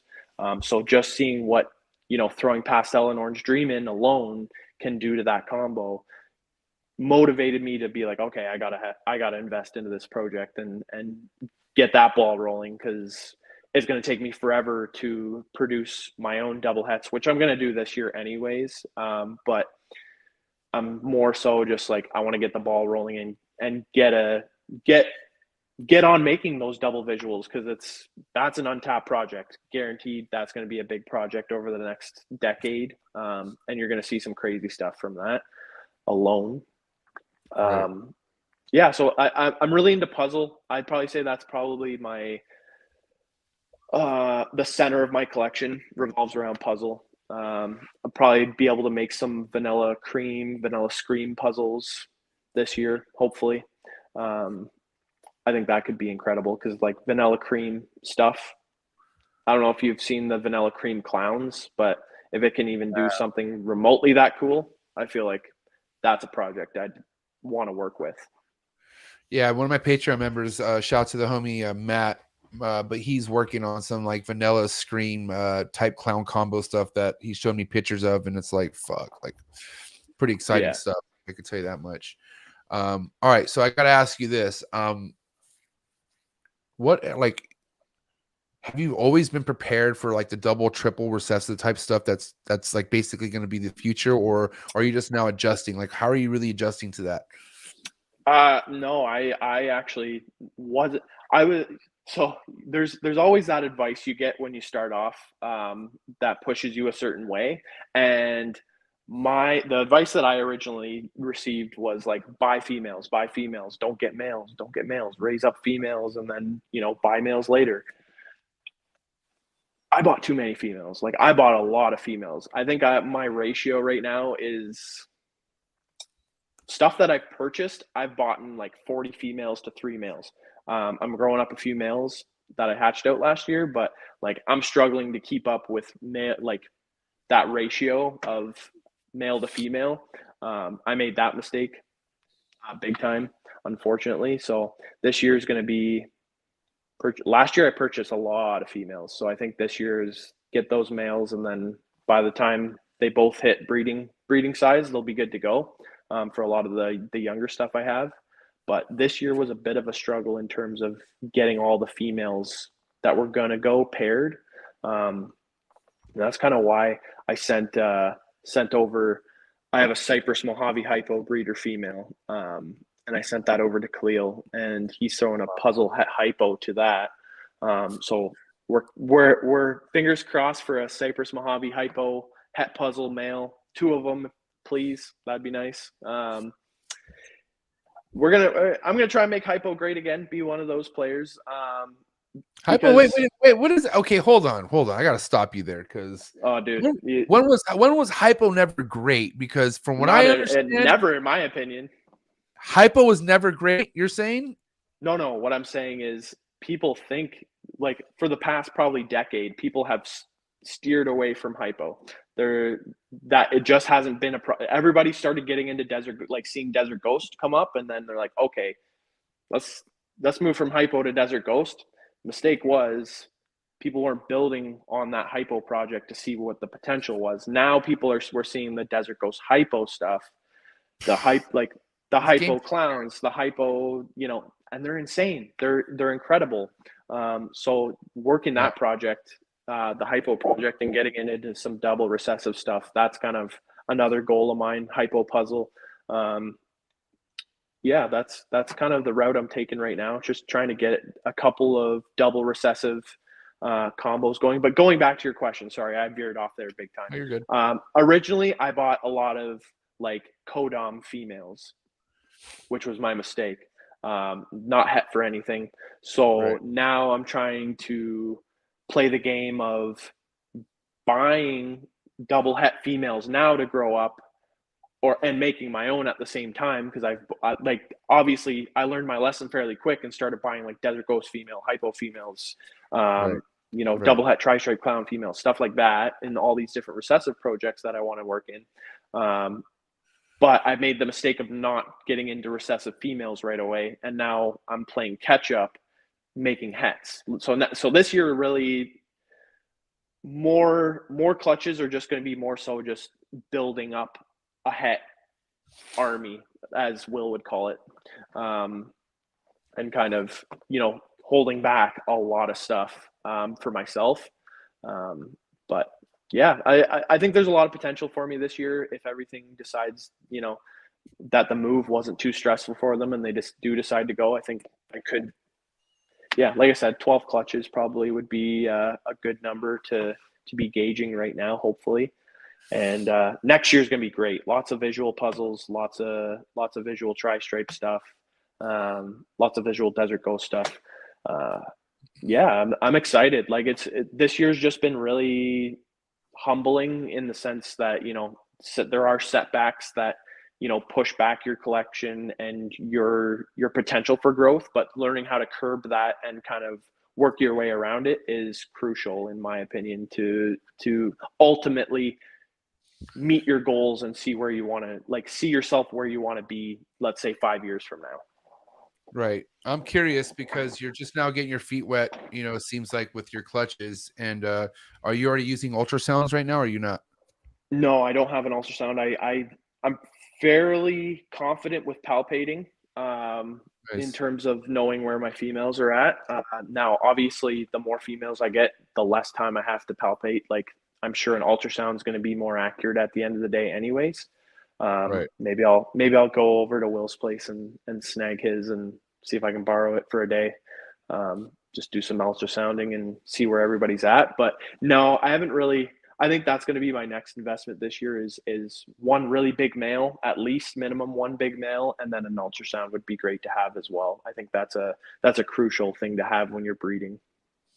Yeah, I mean, it's I'm looking at buying an ultrasound like buying a fucking camera equipment to start a YouTube channel. Like, I just like, because it's something you got to master and learn, right? Like, if I get something, I want to master it and learn it. And, you know, I would purposely, my main purpose with an ultrasound is definitely not for the ball pythons, no disrespect, but like, I feel like that I'm just easier just letting that thing go through the motions. My biggest thing is trying to figure out the chondros. I want to see if there's any kind of follicle building with the chondros, because those are a lot more harder to see and even feel than a ball python, you know. And you know, it's all about timing, big time, when you pair a male with the chondros, which determines what's going to happen. Shout out to my boy Socrates, but my boy Socrates, you into chondros at all, or arboreals at all, or any are you into any of that exotic stuff? So I am very interested in chondros. I just didn't have, at the old house, I most definitely did not have the space for them. I'm the type of person where it's like, I want to make sure they're set up. Like, I want to make sure they're taken care of. I had I had chameleon cages all over the place for, you know, the hundreds of babies I went through over the years. So I think getting into chondros would be a great next step. I know they're very, very difficult to maintain, like in terms of breeding, and or as neonates, they can be a little bit difficult to. Oh, they're easy, bro. They're easy to get started, right? I mean, relatively easy. Unless you're breeding, you know what I mean? Unless you're talking about the one breeding them, but like, you shouldn't even think about that. Like, you should only, if you want to get into chondros, you should be thinking about just keeping it, period. And keeping a chondro is easier than keeping a ball pythons in a rack. I'm not joking. It's it's a walk on the park. And I mainly could say this based off my experience, but then based off friends, like this guy's Instagram page right here, Socrates. This is a guy I was telling you about. But the way that this guy ultrasounds and does stuff structurally like clockwork is the reason behind all his success he has with these chondro clutches. There's not a lot of people out there who are able to produce more than 2 chondro clutches in a year. This guy did, like, I think 7 or 8 last year. So I do know, you know, a lot of the reason why he is so dialed in with getting these males and females to go the distance is because the way he ultrasounds and shit like that. There's a lot of other things that play in it too, you know, like there's the temperature, or not temperature, but the food cycling and whatnot. But yeah, I mean, ultrasounding, I definitely feel like could definitely help your collection. You know, especially because, like, okay, here's the thing. The reason why I'm like, I would never have to worry about an ultrasound. I can't say never, but right now I'm not worried about an ultrasound with my ball pythons because I'm not using a male to like 8 females. I have like not a lot of males, but I have males to get the job done to where, you know, I maybe have one male going to 2 or 3 girls and that's it. So, you know, people like Billy who are really big on ultrasounding, you know, he takes one male to like 7, 8 girls, you know what I'm saying? And knows how to play that right. So, you know, it all depends on what your situation is. But yeah, I sometimes see people looking at ultrasounds like wanting to start a fucking logo, like they need to do it, like they need it right away, and they're not even breeding yet. And it's like, dude, you know, like unless you got money like that and you just want to master it, but what are you gonna master on yourself? Like the fuck? Like how are you gonna I don't know, day by day. Yeah, right. That's it, right? You just gotta it's a learning process. No matter how long you've been in this, you're learning something new every day, right? Like personally, going to changing the subject completely. Right. Good. Substrate. So when we moved, I had a tough time getting cocoa up this way. I know Will was getting his cocoa from the shows, and he would buy like half a pallet's worth and just drive it home in the truck because there's nothing in this area. And there wasn't a show you know, 2.5 hour drive wasn't really worth it. So I know Will has recently switched over to Cypress. And I was kind of like, you know, hesitant at first switching substrate, but you know, we learned that it's not creating any dust. So you're not having that issue where there's all this dust buildup in your room. Because take this into consideration when you look at cocoa, like there's always dust, no matter how, you know, sifted it is. At the end of the day, there's always going to be dust created by the pressure of compressing that cocoa down or moving it around or snakes shuffling it around. It creates dust. The fibers break apart, it creates dust. That dust goes all over your room. I don't know if you've ever had cocoa or used cocoa. When you go to clean up cocoa, say you do a 4-hour session of cleaning cocoa, you go to blow your nose, your tissue is black. It's all just soot and dust and cocoa in your nostrils, right? That's definitely happened before for sure. Take this into consideration. We're only breathing that in, you know, for a 3-hour period or when we're in our snake room. Those snakes or reptiles, they're breathing that in every single day. And they don't have what is it called? The flagellum, like the nose hairs or you know, basically they don't have anything to stop that dust from entering their system. In my opinion, this is just theoretically to me. So I've kind of swapped away from, you know, that dustier cocoa, and I'm kind of Cypress, not creating any dust as far as I've been on it for a couple of weeks now. I love it. I love Cypress. Like Ozzy, I know Ozzy's been on Cypress forever, and he loves it. So I've switched over. Cypress has dust too, though. It doesn't, though. Like it really doesn't. It has. I mean, heavier. It's very fine, but there is dust. I've seen it. I've seen dust in Cypress before. So what I would say that is like more of like a heavier dirt, or like not dirt, like small pieces of wood chip like coming off of the Cypress, right? Whereas the fibers are very light with the cocoa, so it's easier to like draft up into the air. That's just my personal opinion. I've cleaned my racks, you know, and I'm not seeing as much dust personally. That's just where I'm at with the substrate game. And you know, I'm loving the Cypress stuff. So I think I'm going to switch to that permanently. Nothing against cocoa. I've used like cocoa for 3 years now, but I just find, me personally, I'm liking the Cypress stuff now. It's done really well for my collection. It's holding humidity really well. Yeah, it's been good. That's nice. I mean, honestly, I mean, you got to work with what you're happy and comfortable with, you know, and if you feel like what you have is the best thing for your animals, even though you have somebody else that's like, nah, I'm sorry, that doesn't work, then that, like, do what you feel is best. You know, Exactly. you got animals thriving, breeding, doing everything, shedding complete, and they look flawless. Well, don't change anything, you know. But like, because I mean, I've gone paper, cocoa, back to paper. Swore never to do cocoa again, but then now I have species now that do good on cocoa. So I mean, I'm a little 50-50, but you know, I will tell you, I will never have my room decked out all on cocoa, because I feel like for me personally, not every snake I have is meant to be kept on cocoa. Just because either the way they shit or the way they whatever the fuck. I mean, I don't know. Like, I mean, like I said, I have certain things on cocoa, and then for the majority of other stuff is on paper. But then also that's what works for me. I don't have humidity problems in my room. I live in a good area with good weather, so I don't know. Yeah, I mean, and another thing to take into consideration is like the unfortunate matter of the fact is that there's not a lot of data. Like, there's not a lot of scientific data or research done on reptiles, how they do, like how they fare on certain substrates, how they, what works better for them.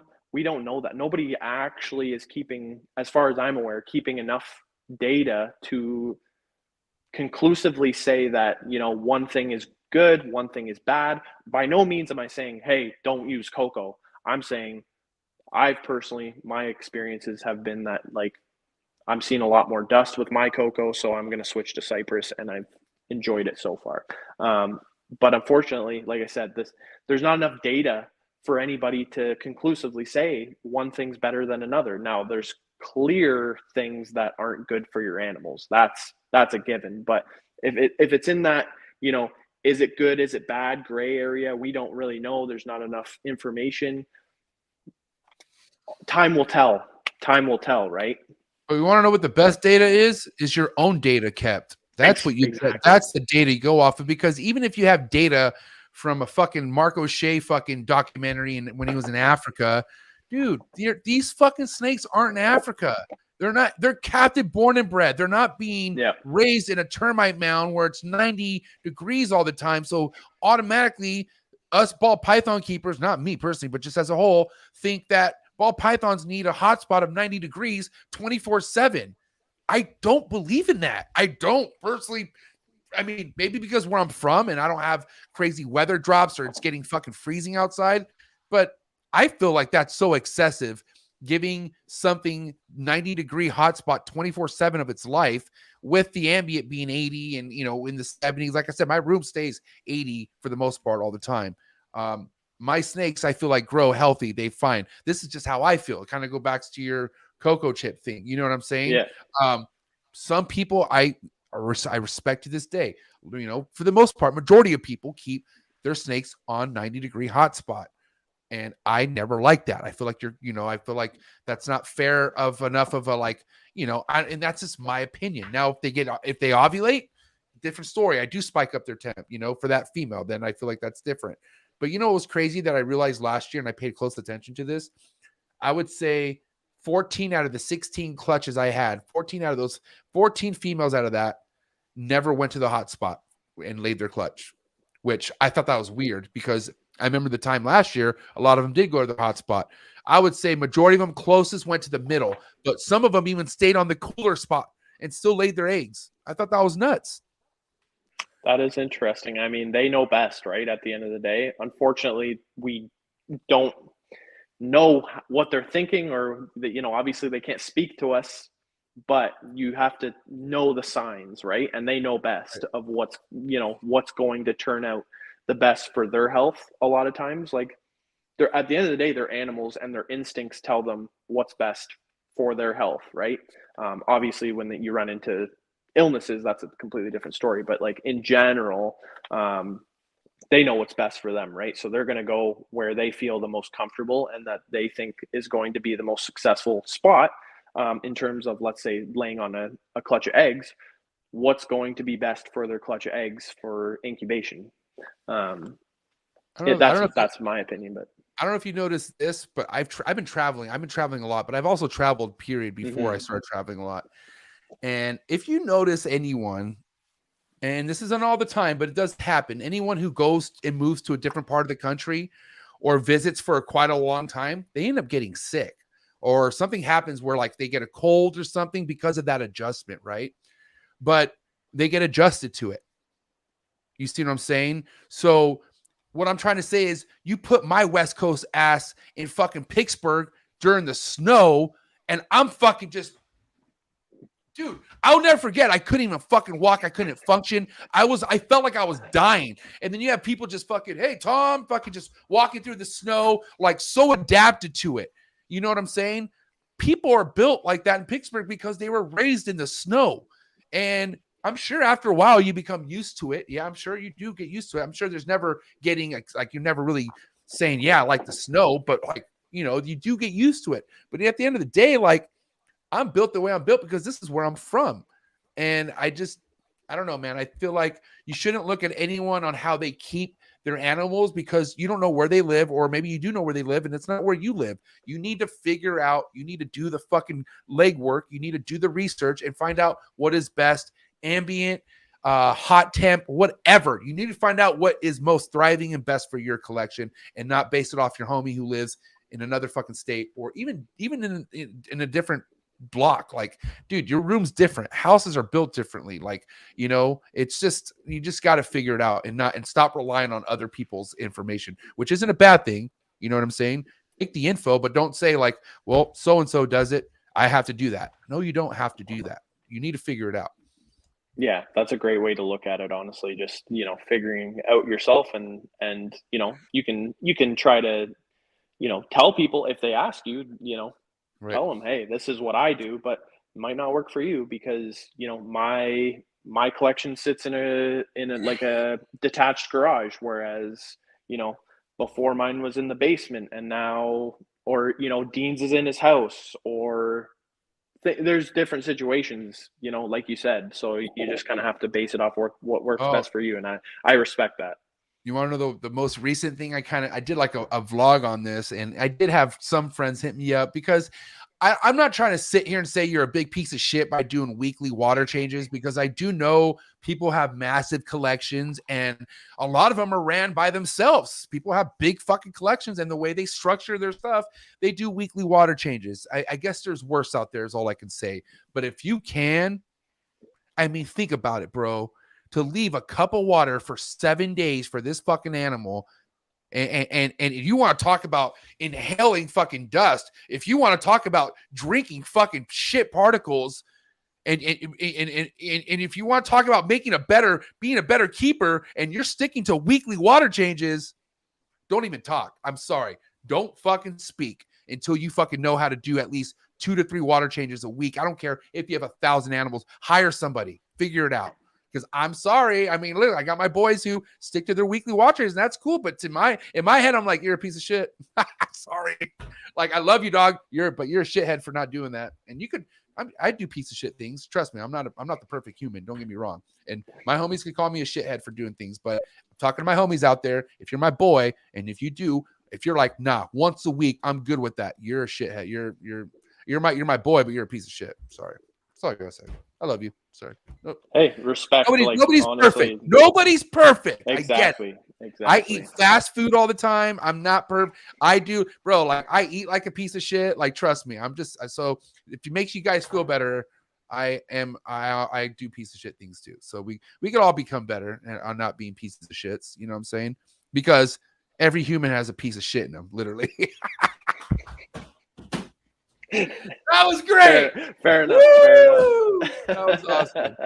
Okay, listen. This was an amazing hour and a half, bro. I gotta say, you know, I want to hit you with a wrap up question before we get into the hot seat. Most definitely. Being where you're at right now, I would hope so. In your mind, you would have a game plan in the next 5 years, and if you could kind of visually tap in where you see yourself in the next 5 years, and just kind of tell us where you would like that to be and what you see that like. Ooh, 5 years. I try to do like a 2 to 3 year game plan in terms of like my breedings, but looking at 5 years is so like you have goals. Like there are things that I want to do and I want to be able to do is expand my collection, be able to travel to shows across the world. Like I'd love to go to a come to Reptile super shows and shit. Yeah, most definitely. Like I'd love to do all of that stuff. Go to TINLEY. Like I wasn't able to go to this past TINLEY. I was originally planning on going, but it just didn't work out with some of my personal friends. They had made previous plans for a birthday, and I wasn't going to disrespect them by saying, "Hey, I'm going to go hang out with my homies at the TINLEY Reptile Expo." They'd be like, "What?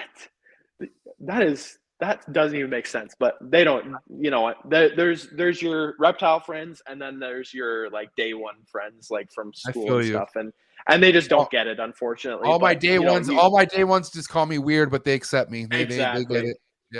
Yeah, but that's the goal. I'm gonna try and get to TINLEY this October. Arlington would be awesome. What I really want is for all of you guys from the States, as many as you possibly can, if available, come to the CRB, check it out, come hang out with us. It's a good show. Like the more guys we have coming to this show, the bigger it's going to get, the better it's going to get. I wasn't able to make the 2018 show before the pandemic kind of started, but that was a crazy looking show. You had Justin, you had Miguel, Ozzy, Brian BARCZYK, all these guys came down to the CRBE and hung out, and it just, looking back, it looked like an absolute blast. And they got to kind of see what we're all about, right? Right. So that'd be awesome to get everybody down here, or as many people as, possible. My house is always open to guests. I've got a couple spare bedrooms. Always more than welcome to come down, yourself included. Why do you tell me that, bro? Listen, I just spent mad bills on a hotel. I'm just kidding, but I'm flying. I'm flying into Toronto. So me and the homie Matt Summers. Where are you, Matt Summers? He has a girlfriend now. Now he's not here for any of these shows. But my boy Matt Summers and I are flying into Toronto July. And we're the whole tour trip plan is we fly into Toronto Wednesday. Thursday will be a podcast with Billy and his crew, and then we fucking go ahead and drive up to Will's place, and I'm gonna do like a little bit of vlogging. There too. I'll be vlogging at Will's place, and then I'm staying. We already got a hotel, so I'm just kidding, but we have a hotel like probably like 20-30 minutes or so from Will, but it's towards Mark Mandick's place because I'm doing an epic podcast Saturday night at Mark and Jane's place, where that's going to be fucking legendary, bro. I can't wait. Yeah. I'm surprised we didn't even mention Mark and Jane at this point until right now, because they are that was my first big investment was with Mark, and he's a great guy, full of knowledge. I appreciate his wisdom that he's brought to this industry. I mean, tell me about it. I mean, that's like dude, the Godfather, I feel like, bro. Like he is like, bro, people He's the OG. Like the OGs in the state look up to Mark Mandick. You know what I'm saying? And that's dude, that's Canadian's finest, right?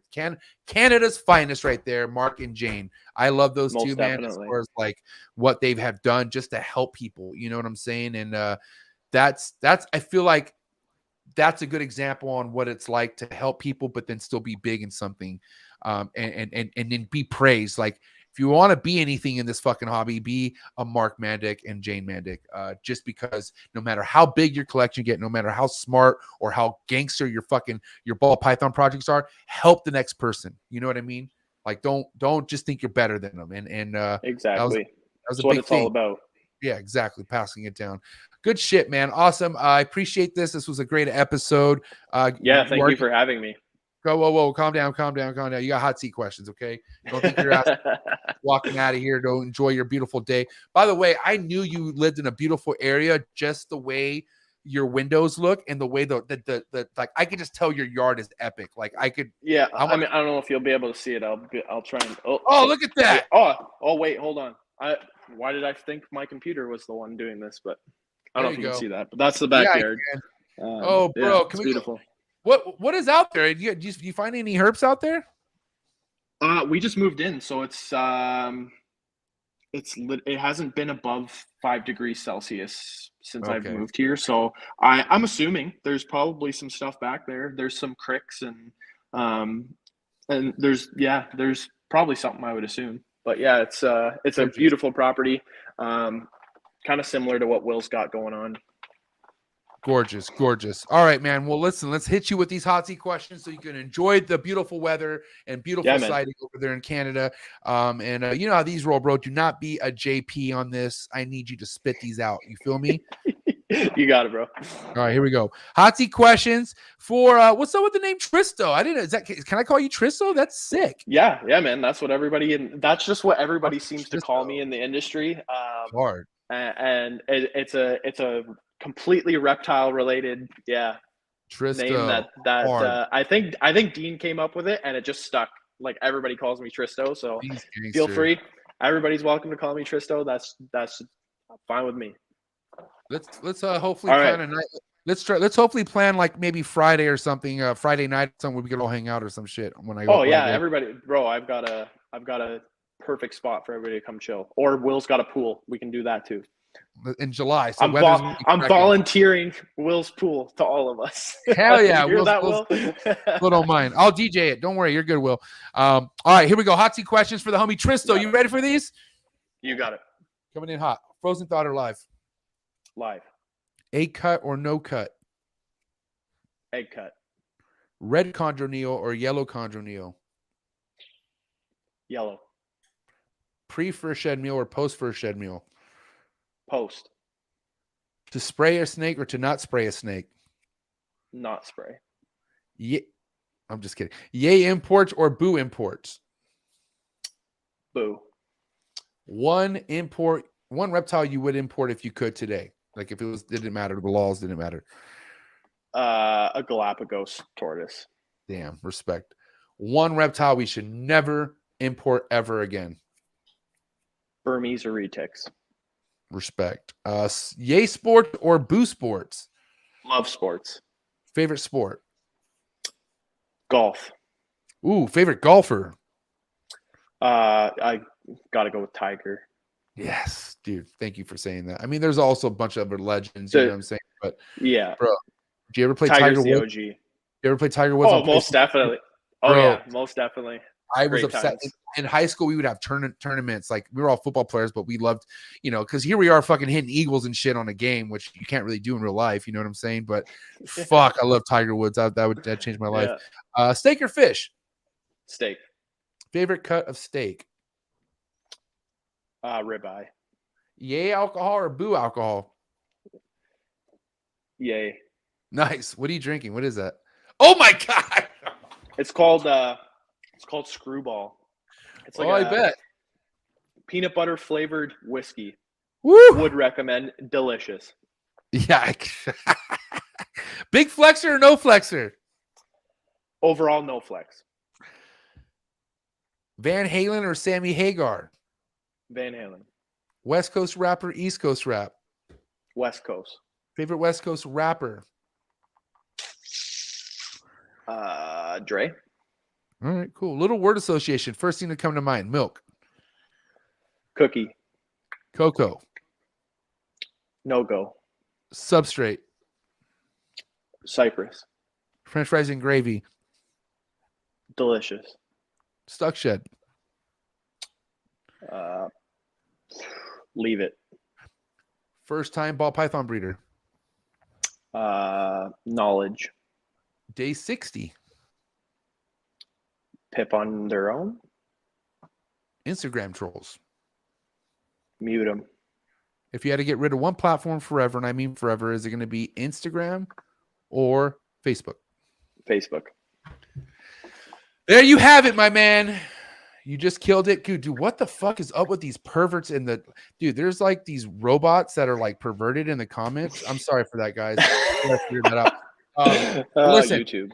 Thank you so much. I appreciate it. You had mad love and support, bro. Canada was in the building. You had some heavy hitters in the house. Khalil stopped by, RCR, Dean, you name it, man. What do you have to say to all the people rooting for you, everyone standing behind Tristo? Yeah, man. To all my supporters, I respect each and every one of you guys. Thank you for tuning in. Thank you for respecting, our time, MJ's time. Greatly appreciated. Look forward to seeing a lot of you guys tomorrow. And hopefully we can do this again at some point. And I'm looking forward to meeting you in person, MJ. Can't wait too, man. Have a good time. Say what up to all the homies for me. And Most yeah, definitely. man, enjoy the rest of your day, my man. I appreciate You too, bro. brother. This is it. Railway City Reptiles, ladies and gentlemen. All right, bro. Have a good rest of your day. Talk to you later. You too. Thanks, brother. What a guy. Dean, thank you for that. I appreciate that way to facilitate that, because great episode. I appreciate everyone who spent their Saturday hour and a half here with me and the homie Tristo. Please hit the like button if you happen to tap into this later on. If you forgot to hit the like, it's never too late to hit the like button for the homie. I do appreciate all the likes, by the way. Likes look very respectable. Don't forget to hit that subscribe button, hit that notification bell, because we do have another show cracking for you tomorrow. Yeah, you know how it is, man. 4 episodes this week. I've been coming in hot. Tomorrow we got my homie Shane over at SE Constrictors. This guy is tapped in with the monitors. He's also tapped in with some very heavy snakes.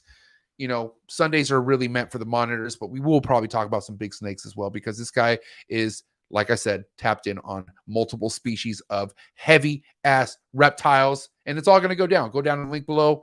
Set that reminder, and that's going to go down 4 o'clock Pacific Standard Time. Okay. Shout out to all my viewers. Shout out to everyone who fucked with this channel. I appreciate you guys so much, man. But this is a wrap. Enjoy the rest of your day, and I will see you guys tomorrow.